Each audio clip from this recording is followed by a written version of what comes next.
Over the past month and a half, we really haven't seen too many rainy days here across north central West Virginia. And with this recent dry spell, now most of the mountain state is experiencing a slight drought. So just what is a drought? Well, the American Meteorological Society defines a drought as a period of abnormally dry weather that can cause serious hydrological imbalances. And did you know that there are actually 4 different types of droughts? There's a meteorological drought, which relates to a dry weather pattern.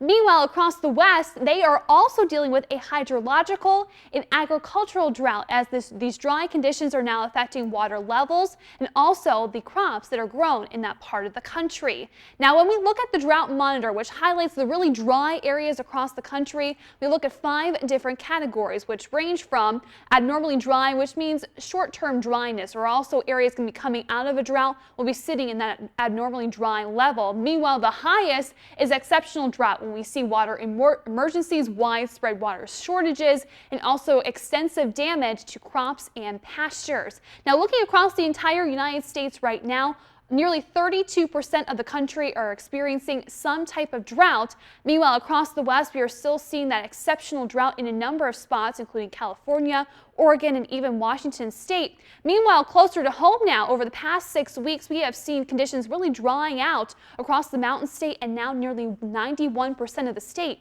is abnormally dry. So now you know. For 5 News, I'm meteorologist Jill Swed.